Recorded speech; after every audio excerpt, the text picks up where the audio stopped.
கர்த்தருடைய நாமத்திற்கு மகிமை உண்டாகட்டும்.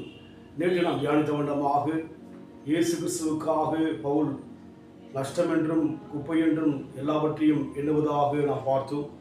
இந்த வேளையிலும் கூட பிலிப்பியர் நிருபம் 3ஆம் அதிகாரம் 12ஆம் வசனம், நான் அடைந்தாயிற்று அல்லது முற்றும் தேறினவனானேன் என்று எண்ணாமல் கிறிஸ்து இயேசுவினால் நான் எதற்காக பிடிக்கப்பட்டேனோ அதை நான் பிடித்து கொள்ளும்படி ஆசையாக தொடர்கிறேன் என்று சொல்லி அவர் சொல்வதை பார்க்கிறோம். பவுலுக்குள்ளான ஒரு தாழ்மையை இங்கே பார்க்க முடியும். கர்த்தர் தாழ்மையுள்ளவனுக்கு கிருபை அளிக்கிறார் என்று பார்க்கிறோம். அதுபோல நான் அடைந்தாயிற்று அல்லது முற்றும் தேறினவன் என்று எண்ணாமல் என்று சொல்லி பார்க்கிறோம்.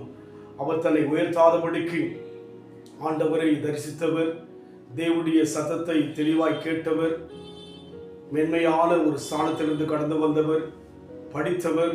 ஆனாலும் கூட அவர் சொல்கிற அந்த வார்த்தையினுடைய பதத்தை பார்க்கும்போது நான் அடைந்தாயிற்று அல்லது முற்றும் தேறினவன் என்று எண்ணாமல் என்று பார்க்கிறோம். இன்னும் தேவனை தேட ஆசை உள்ளவராக, தாகம் உள்ளவராக, வாஞ்சை உள்ளவராக இருப்பதாக இந்த வார்த்தை மூலமாக நாம் விளங்கிக் கொள்ள வேண்டும். இன்றைக்கு நம் வாழ்க்கையிலே ஒரு குறிப்பிட்ட அளவு தேவனை தேடி திருப்தி அடைய யோசிக்கின்றோம். அப்படி அல்ல, தேடிக்கொண்டே இருக்க வேண்டும். தேடுகள் அப்போது கண்டடைவெடி சொல்லி பார்க்கிறோமாக வாழ்நாள் எல்லாம் ஆண்டவரை தேடி அவர் பிரசனத்தை நம் வாழ்க்கையில் அனுபவிக்க, அவருடைய கிருபை நம் வாழ்க்கையிலே புரிந்து கொள்ள தேடிக்கொண்டே இருக்க வேண்டும். அப்படியாக தேடி அவர் சொல்கிறார், ஆசையாக இருந்தேன் என்று சொல்லி நம் வாழ்க்கையில் கூட ஆண்டவரை குறித்தான காரியங்களை பார்க்கும்போது ஆசையாக நம் வாழ்க்கையில் இருக்க வேண்டும். நிச்சயமாகவே அந்த அனுபவம் பவுலுக்குள் இருந்தது. நம் வாழ்க்கையில் கூட ஆசையாய் ஓடுகிறேன், ஆசையாக தொடர்கிறேன் சொல்லி அவர் சொல்கிற வண்ணமாக நாம் கூட தேறினவனாக எண்ணாதபடிக்கு, எல்லாம் அறிந்தவன் என்று சொல்லாதபடிக்கு இன்னும் அதிகமாக தேவனை தேடி அதை நாடி ஆசையை ஓட நம் வாழ்க்கையை ஒப்பு கொடுப்போம். தேவன் இன்றைக்கும் அற்புதம் செய்ய அவர் வல்லமையுள்ளவராய் இருக்கிறார். எனக்காக யாவையும் செய்பவரே, செய்து முடிப்பவரே, எனக்காக யாவையும் செய்பவரே, செய்து முடிப்பவரே, என் பாரங்கள் என் சுமைகள் உன் பாதத்தில்